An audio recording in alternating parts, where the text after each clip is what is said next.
And we are back for another casual conversation with the classic, and we have none other than Aron Stevens, formerly known as Damien Sandow. How are you doing today? I'm excellent. How are you? I'm doing great. I got Dan here co-hosting with me. What's up? First things first, I just want to touch on the event that's coming up just because it's super important. I know a lot of people don't always listen to the whole podcast, so they might skip a little bit ahead. So I want to talk about this first, and that is the HB Cares for Cooper for NWA, where they are doing that special event where proceeds go to Cooper and his family. He was unfortunately wounded in the shooting that happened last year in Highland Park. What can you tell us about this event? Well, again, the event it's not only testament to Billy Corgan's love for the community that he lives in and is from. It's really kind of a testament to, I think, the spirit of Highland Park itself. There are so many people from the community that are getting involved. I know all of us at NWA, we are privileged to be able to do this. And of course, that's going to be July 8th. And this is at the rec center of Highland Park, I believe. And again, it's for I say a little boy named Cooper Roberts, but I said he's more of a man than I am. I mean, how he's dealing with all of this, and his family is just incredible. I believe he has a brother that was also wounded in the shooting, and it's just going to be really kind of a night to help that family out, and maybe even further kind of help the healing process of Highland Park. And then on July 9th, we're going to be at Studio One. And we're going to be doing the tapings leading into anniversary. We have one at 2, one at 6, but it's all part of kind of the, helping the spirit of Highland Park, because obviously they are just, and we did a show, it was a few months ago at Studio One, and the resiliency of the community, just talking to some of the people, I've talked to some of the police officers, some of the business owners and things like that. And, they really have all kind of pulled together, and in a world where everyone has an opinion on everything, and in tragedy, and sometimes rightfully so, but sometimes way too much, where we politicize human suffering. Meaning, like, if you believe one way, you are like in the right in terms of like this isn't about that. This is about helping people, and I think that's what we all need to do a little more, right? I mean, and I know up in Canada it may be different, but we very much, as a company, are just really concentrating on healing and the people that are affected, because this could have been any of us, and that's I think important. Where we really kind of just focus on the humanity of it, and again, not to discredit politics, but I don't discuss politics. But I'm saying, like, to just focus on helping people, because I think that's truly the purpose, of why we're here as people, but not to get into any kind of philosophical or religious discussion or spiritual discussion either. So, but we appreciate spiritual discussions on this show, though. We're all about it. We'll go there. We can go there if you want.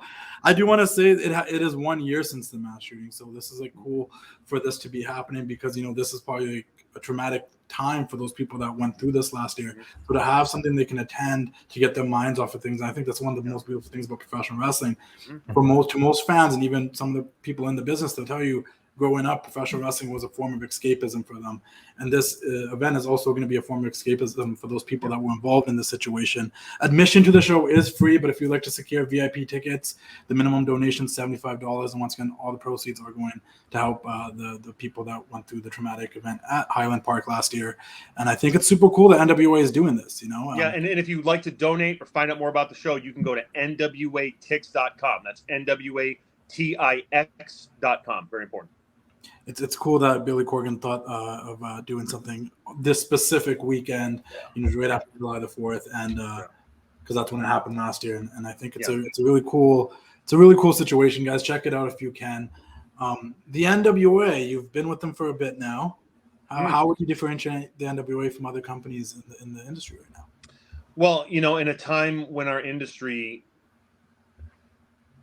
which is always evolving, like anything, right? Any successful business, any successful industry, you take your core, right, of your core principles, your core values, your core product, like what brought you to the dance, so to speak. And I mean, I'm talking, this is everything from making a soft drink to professional wrestling, right, or selling hamburgers. And you have to evolve as society evolves, as people evolve, right, as the generations go forth. And in my opinion, in recent years, with the advent of the internet, and I just had this discussion, and I'm not trying to go after anybody. This is just my professional opinion. This is not a reflection of anyone personally. But when people are handing out star ratings based on athletic performances, taking in zero consideration for crowd reaction and character development, and then somehow the people that run this industry, and I think it has to do with the advent of the internet, but you have the minority saying, oh, this is what wrestling should be. And then kind of the business evolving into this, it's acrobats in cool outfits. And I will never, ever deter or discourage anyone. And Dan, you've sat in on some of my classes. You kind of have gotten the opportunity to kind of find out how my brain works, right? Have I ever said, don't do moves? No. Right? I encourage people to be the best version of themselves, right? But the psychology of it, meaning, and I say psychology, and people, oh, it's the shine, the cutoff, and the heat. No. If anyone ever tells you that's psychology, they don't know what they're talking about, bottom line. Straight up. Psychology is crowd manipulation, right? And I don't say manipulation in a bad way. I say manipulation in the sense of, can you get a crowd to buy into you as a character, as a viable entity, right? Whether you're a heel or a babyface. And can you get them to do whatever you'd like, emotionally take them on that roller coaster, up, down, whatever, and get them to feel a very internal, guttural feeling to where they can say, oh, I need to pay to see, excuse me, that person again. Right? Now, the argument, the internet has created some internet stars, right? And not discrediting any of them. However, why is attendance down? Why are numbers down? When we look and we see pictures of arenas and there's blackouts, and they're like when they black out the why? Wasn't like that in the 90s. Right? Yeah. Why? Think about that. At a time, right, during COVID, the world was hurting for original programming. Why didn't wrestling skyrocket? Yeah. Think about that. Stars. There are no true stars. And what a star is in my book, right? Wrestling fans are going to watch wrestling no matter what. They're going to watch WWE. They're going to watch AEW, right? Ring of the whole deal. When the person that's not a wrestling fan, the best compliments I've ever gotten in my career, and now look, I'll preface it with this. I am so grateful to the wrestling fans. I mean, the car I drive, the house I live in, I would not have the life I had if it wasn't for them. But the biggest compliment I've had is, you made me a wrestling fan. Yeah. Like, well, when I watched you with Sandow, you made me a wrestling fan. You know, my wife can't stand wrestling, but every time you were on as Mizdow, we could not take our eyes off you. That, in my opinion, is what's missing. And at NWA, so to answer your question, I know that was a long-winded question. Yeah. But, and what was it on your site? Was that the one where it said, like, Japanese style is this? Yeah, so I got a graphic, and I shared it. It was Chris Harrell's opinion of the 4 styles of wrestling from different areas. And it was like, the Japanese style is the strong struggle, the athletic struggle. The American style is morality, the morality, good versus bad. Good Bingo. versus, and then I had the Mexican style, which was the luchador style and whatnot. And then there was another style that I can't remember off the top of my head right now, but I can probably tell you 1 second because it was a few days ago. But no, like what you said though, right? That was so. And the British style, physical. Yeah. Oh yeah. So what Chris Hero said. I mean, I've never, and Chris is a very smart guy. I've never heard of a better breakdown, right? Ever of it, because again, I'm not taking away from the Japanese style. It's a It's amazing. It's hard hitting. It's cool, right? But again, that is Japan. Yeah. Why? And then again, if you guys disagree, because I'm kind of like, I don't follow wrestling as much as I used to. I do agree with you. There's a lot I'd love to unpack from this. I just didn't want to cut you off from the question, but there's a lot I want to unpack from this because I've always considered myself always a storyline character guy. I've said that so many times. You as Mizdow, I've taken friends to shows that don't watch wrestling anymore, maybe watching the 90s stuff, kind of fell up. Lapsed fans laughed and be like, yo, that Mizdow stuff was hilarious. And that's what they remembered after leaving. And to the thing we're talking about right now, when people always ask me, because sometimes I'll get into it and I'll be like, oh, like I like this, but I just need it a little bit more. Like, what does this mean? What does it mean going forward? Because my brain has been so trained with North American wrestling of like the story and how it progresses moving forward. And they're like, why aren't you like that when it comes to like New Japan? Because I'm like, I don't know. I just have a different expectation of them. That's not, I don't expect them to give me promos and character. Like, I feel like what they do over there is what they do over there, and they do it really good. But I don't know if it translates that well here with this North American audience, which has over 30, 40 years of a different expectation of professional wrestling. That, and sorry to butt in, I just want to also add, like, I feel like now it's a little different because social media and everything, you know, it's evolving. And I feel like people, there's this thing, you know, instant gratification. If you have a great story and it's been running for a month, people are going to be like, oh, what's the payoff? Well, you know, why don't you see what's going to be the payoff? Just wait, see how it plays out. You know what I mean? And I feel like everyone just kind of wants to see what's the end result. Like, people aren't in it for the ride. You know what I mean? Well, okay. So here, and again, it's like that double-edged sword, right? Yeah. I call them GIF wrestlers.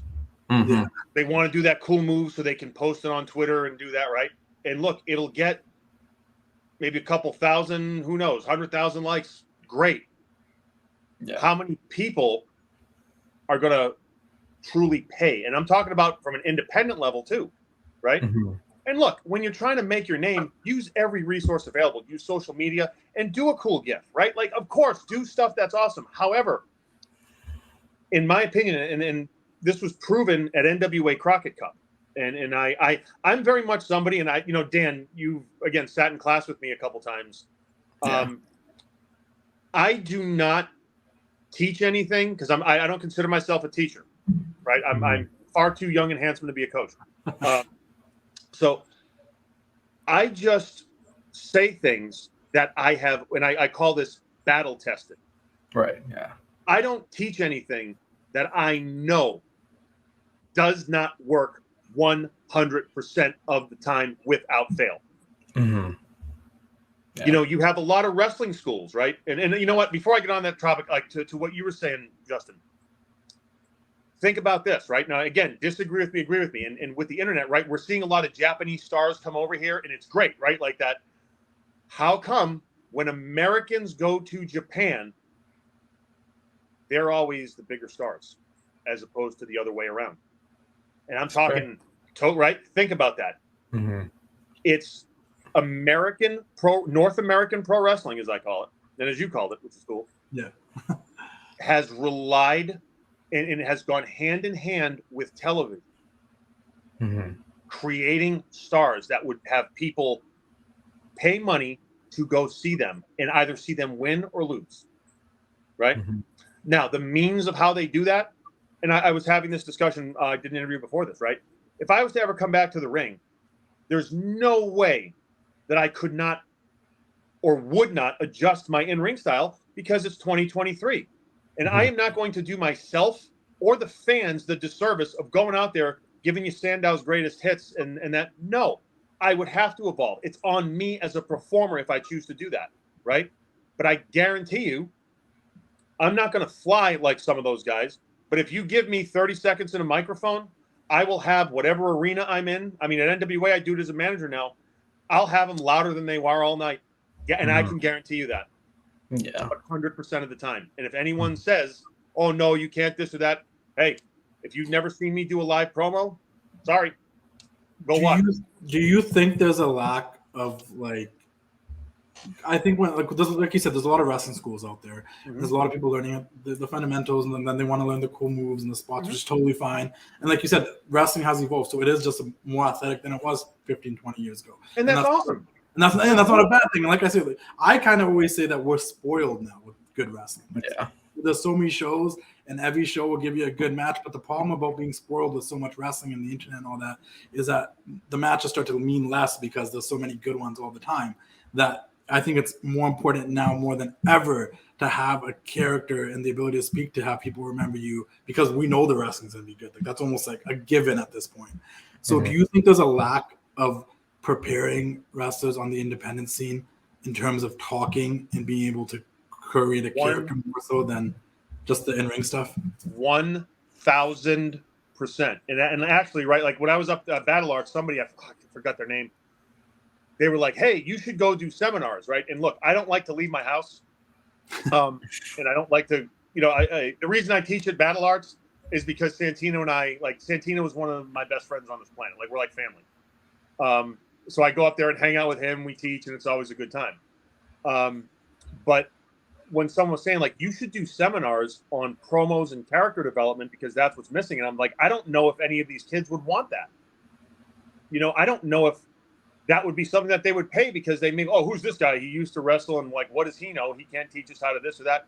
No, I mean, what I could do is I could go out there and I could get a crowd louder than any one of you, even if they don't know me. Like, regardless of what I've done, if I walk into an arena and no one knows who I am, I will guarantee you I would blow them out of the water. Anyone, don't care. And that's the performer, that's on me.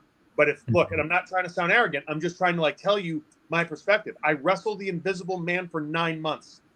Literally, I didn't even have a broomstick. Okay? North American Pro Wrestling, right? And now I didn't want to do that. At that time, I'd much rather be in the ring, but the office didn't give me that opportunity. I wasn't afforded the opportunity with an opponent. I had to get over. And that's what it's about. Get over. No, 100%. Yeah, I'm sorry, not to go around, but like what you were saying, right? When the matches mean less. I'm going to say something now. I just thought of this, and I want you guys' opinion. When television first came out, right, they would sit in a side headlock for like 20 minutes. Sometimes the finish would be an arm drag, right? I literally, like, I'm not kidding. Yeah. Right? The matches meant less. Gorgeous George, first television star ever. So I say that, to this day, I say the same philosophy. When the matches mean less, the characters have to mean more. Think about it. I think because you can rely on character work, you know what I mean? You don't have to go out there and put on like this crazy match. You can just rely on character work and like, selling with your face, selling with your opponent and stuff. And I think that's where the true testament is. You know what I mean? If you're given something, you're presented an idea, for example, they told you, hey, I want you to play the Mizdow character. They didn't really present it to you on how to play it and how to portray it. It was your job to, do what you could to get it over with the audience, right? And like, how are you going to portray it to like, 10-year-olds, 12-year-olds? How are you going to portray it to, teens and then, the adults, right? So it's a testament to your ability of this craft. You know what I mean? So. Well, we all have the innate ability to do it. And 100%. You heard me say this, right? You've heard me say this. Yeah. If I don't care who you are, if you say, hey, I want to be a pro wrestler, and then you actually pay money to get in a ring and sweat and learn how to bump and all that stuff, there's something innately wrong with you in the best way possible. 100%. Or maybe not, who knows. But like, there's something that's a bit off, right? And in that, that is the potential to make a star. Where I have never met anyone that did not have the potential to be a star. Now, there may be layers of just, stuff like, even if you're overly shy, you can do something with that. You know what I mean? You can be the guy that doesn't speak and does, work on your facial expressions. Like there is the potential, and you have to see that. And now at the same time, I will say this. You have to have your stuff down so good. And I say the difference between pros and everyone else, pros are brilliant at the basics. Not good. Brilliant. Like when I'm on pay-per-view and the top rope breaks and I have another 10 minutes, what do? I ain't worried about it because I know what I'm doing. Oh my God, I can't do my moonsault. I don't care. The only job I have is to execute the finish that was given to me by my boss, and to make sure that everyone in that arena is as loud as they can possibly be.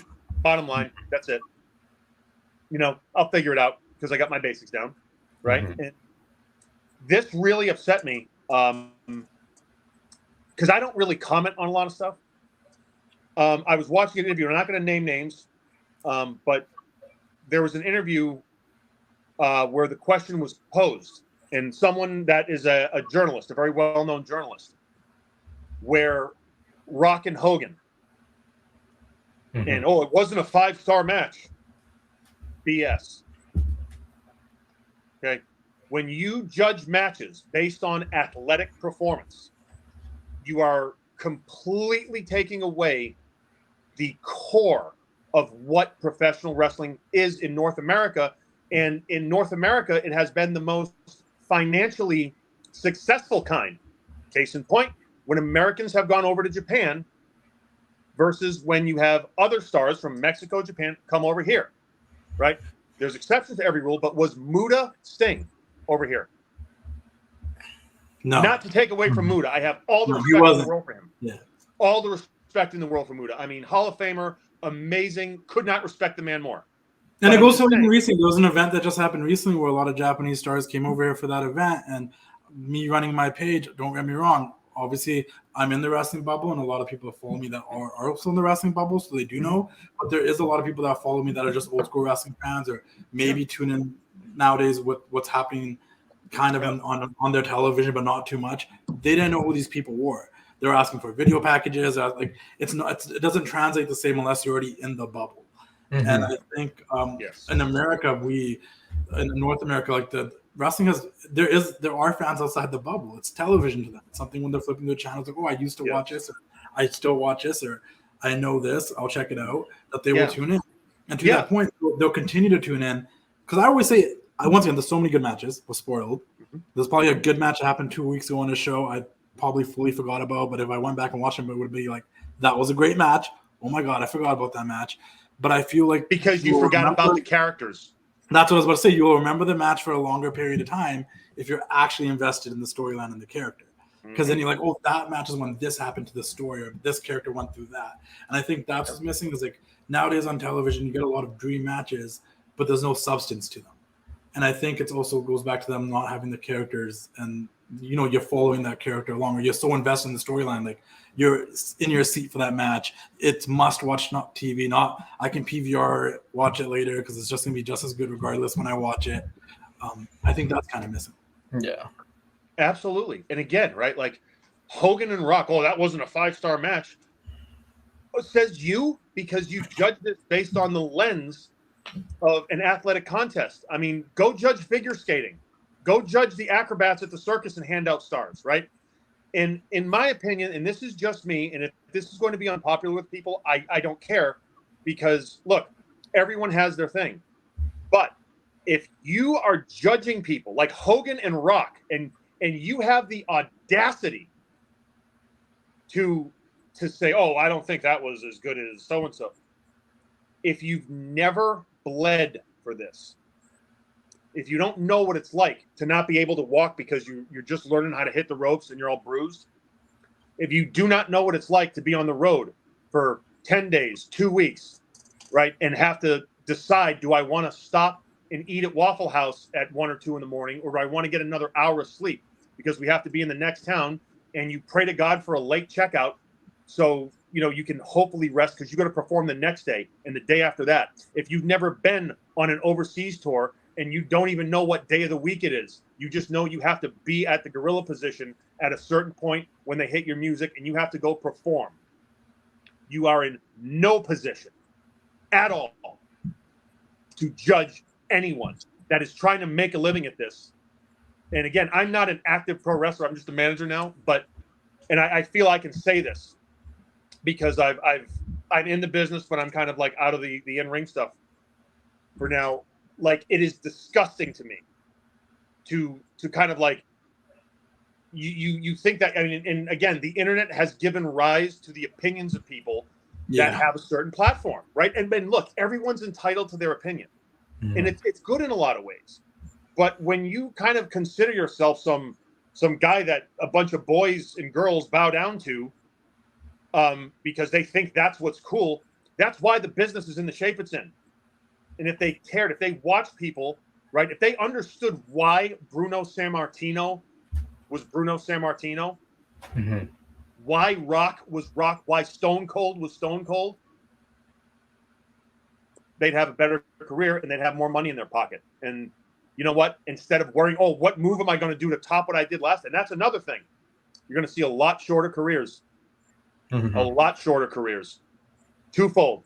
Injuries and people just don't care about them. So it's always going to be the next thing. One thing I can say about me, and again, I'm a very real person, like in terms of if I ever say, oh, I want a job and I didn't get it, hey, guess what? The business quit booking me. Anytime I ever wanted a job in pro wrestling, I have one. There you go. And it's how much do I want to wrestle? How much do I want that? That's the ultimate for me. But fans, the paying customer will always be the ultimate arbiter of what is good and what is bad, not any one man or woman handing out stars and saying, oh, that was good. You know what? The closest thing they come to any of that is maybe trying to type with a hangnail. I always found like it's, you can have opinions, obviously. You can have opinions on what you prefer. You can have opinions on creative stuff. And if you like this character, you don't like that character. But I always found it hard to ever have an opinion on, like, I'm going to tell you how good this match was from the in-ring techniques and the transitions. And I've never wrestled a match, so I wouldn't know. These guys, and God forbid, who knows if they're sick, they're hungover, what's going on in this match? Like, no, but who knows look, as a performer, though, right? Hey, sometimes if you're sick, maybe some guys and girls can perform. Not people won't know it. Maybe someone can't, but it varies to the degree you're sick. But what I'm saying is, like, that would be like me, like, reviewing journalists when I don't have a journalism degree. Yeah. Right?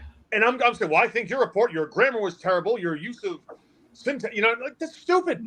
Or like, so once you start getting to the nitty-gritty part, that's where I think it's like, if you have an opinion what you like and what you don't like. And I think that's a problem sometimes that people take people's opinions as gospel a little too much. And it's like that, at the end of the day, that's that person's opinion and what they think, and everyone should form their own opinions. You can take that person's opinion and go watch and see if you agree, but necessarily don't take it for like that's like what is cemented as the best match or the greatest match or whatnot. Because there's some matches that are a lot of stars, and I'm like, it wasn't for me. So like, but like that's the thing, right? Like Daniel Bryan is a star. Yeah. Seth Rollins is a star. Roman Reigns is a star. Big difference. And they all come from different areas. And I know Daniel and Seth kind of are kind of cut from the same cloth, I believe. Yeah.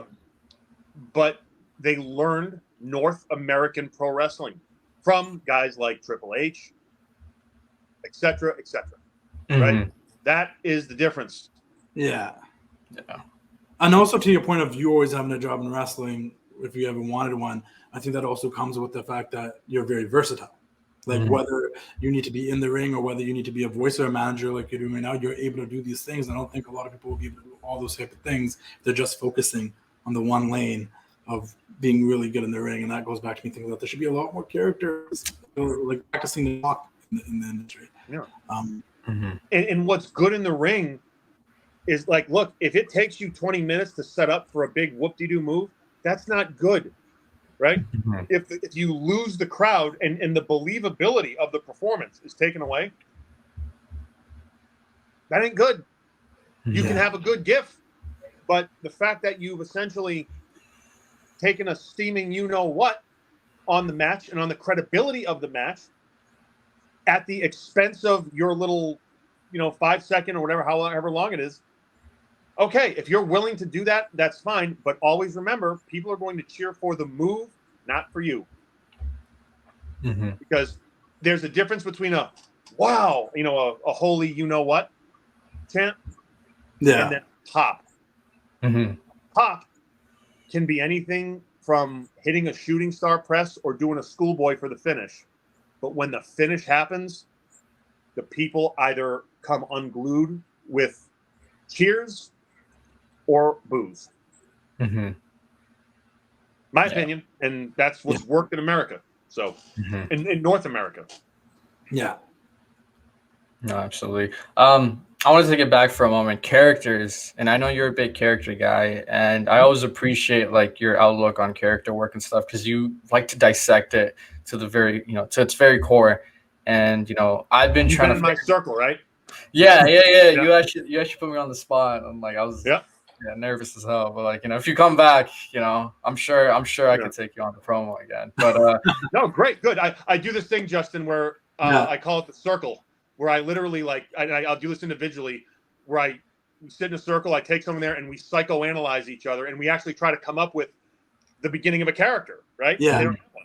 So, yeah. A lot of the guys, Daniel, correct me if I'm wrong, a lot of them probably haven't thought about that too much, have they? I know some of them at that place have, because you've told me, but yeah. Like a handful, but like it's a process, right? Compared to like when you were here last. I think now there's so many more characters now than it was Really? last year.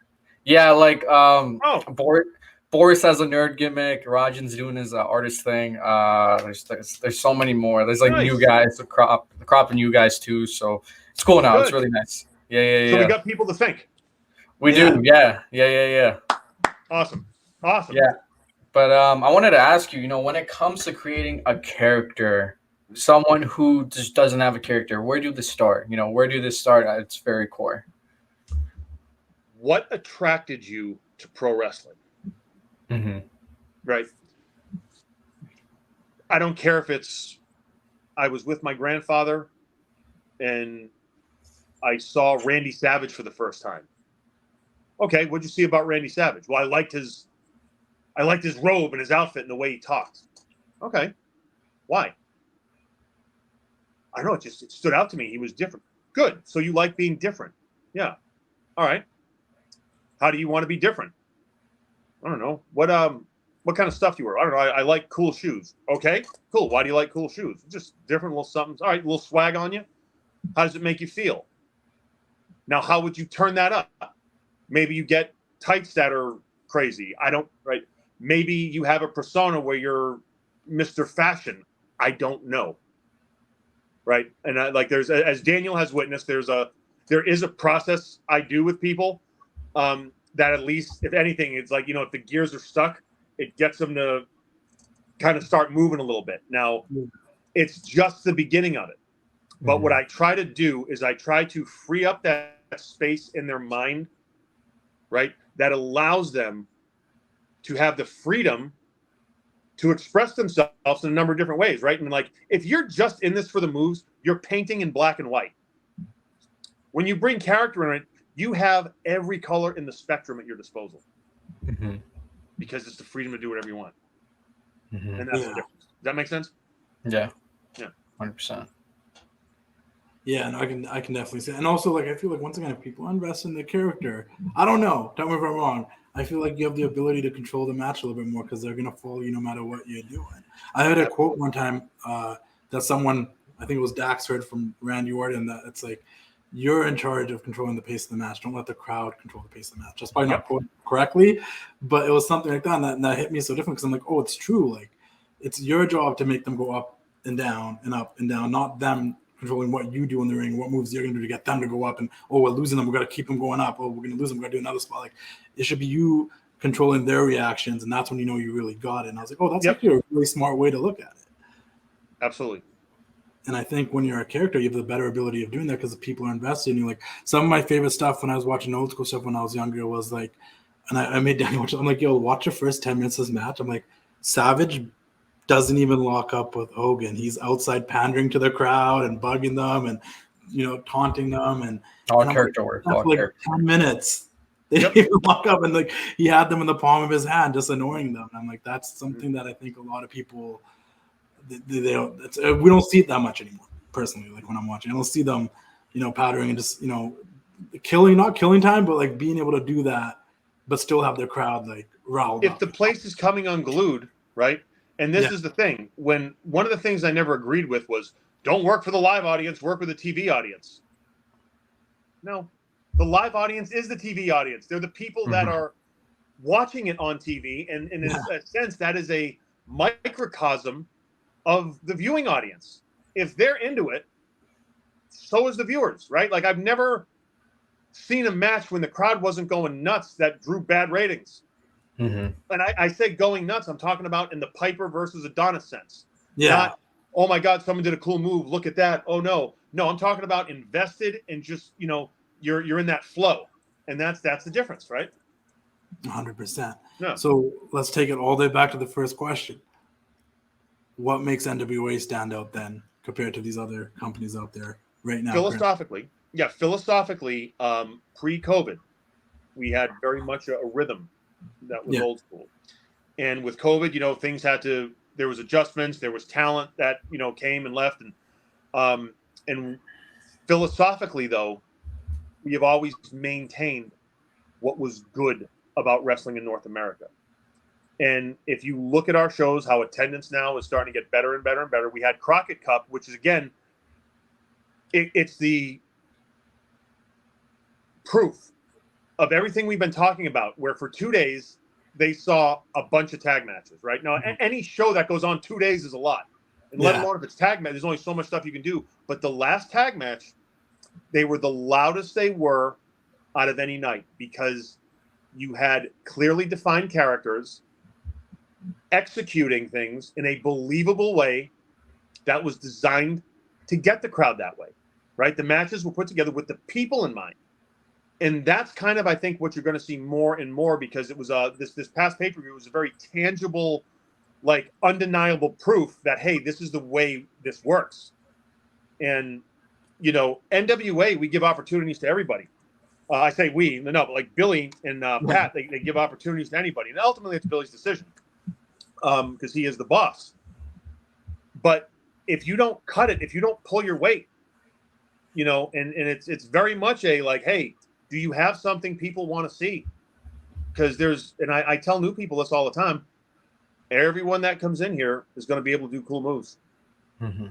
What are you going to do that's going to stand out? Right. And look, as a company, we're gaining momentum. The attendance is up. Anniversary coming up in St. Louis in August. We got some good stuff coming. And it's just, the goal is to keep building and hoping that philosophy will ultimately withstand anything that is thrown our way, because so far it is working. It's one step at a time. And we say one match at a time, one show at a time. We will win our audience over, because that's what essentially a lot of us believe in there. 100%. I think NWO is great. You know what I mean? And I feel like, that throwback of, having that promotion still around is great, because it's another option, right? It's another option. Yeah. WWE's there, AEW's there, Impact's there, Japan's there, and then you have the NWA. And it's like something for everybody, right? And just the style you guys have, I think it's the longevity. It's a lot of character work, which I appreciate, because I love character work and stuff like that. So little things like that. And I feel like this is going to go to show people to why NWA is so underrated, I guess, in a way. Thank you. I love the old school feel. And I remember when I started watching at the beginning, it was a throwback to the stuff I used to, try to watch on YouTube and find the tapes of and try to figure well, when did this promo happen? I've seen this Ric Flair promo. What was it? And watch those studio shows, and I'm like, this is this is the formation of the Four Horsemen and the Road Warriors and all that stuff. And I know Danial recently he's been told to study a lot of matches from that era, so he's been watching them. But it's a cool vibe, and I feel like a lot of, once again, for any of the old school wrestling fans out there that might have fallen out of wrestling, thought it got too commercial and the production's too crazy, there's so many LED lights and yada yada yada, like NWA might just be for you, because it strips it all down and brings it back to the core basis of just quality entertainment and wrestling and characters, and the battle of morality between good and evil in the NWA program. And I think you get a little bit of everything, and there's, if you're an old school fan, you got Kerry Morton's kid there, Ricky Morton's kid, Kerry Morton. You got, Trevor Murdoch, who's a little bit of a throwback there. You got Tyrus, which is that big monster of a heel. Like, it's just, there's a little bit of everything there for everyone. I think people should definitely check it out. Yeah. Yeah. Well, thank you. Is there anything else that you would like to talk about? Is there anything else you have going on that people should know about? No, just again, if you could go to NWA Tix, NWATIX.com, if you'd like to learn more about Cooper Roberts, who, of course, that's the the I say again, little boy, but he's more of a man than me. That the benefit show's for him and his family. That's July 8th at the Rec Center of Highland Park. And, of course, July 9th, we're going to be at Studio One. We have 2 tapings. So go check it out. And you can also donate to Cooper Roberts and everything by going to NWATix.com, TIX.com, that is.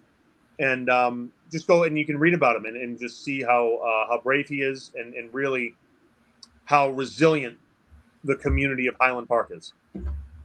No, definitely great cause. And once again, there you go. You guys can donate. You don't even need to go to the show. If you still want to just donate, read about it, and show some support, you guys can definitely do that. NWATix.com. And I think that's it. I appreciate you coming on. Fun. Thank you, guys. Really enjoyed it. Yeah. And hopefully we'll catch up down the road once again. And, Absolutely. We'll keep doing the thing, but we'll see you all next time. Right on. You got it. Thank y'all. See ya. All right.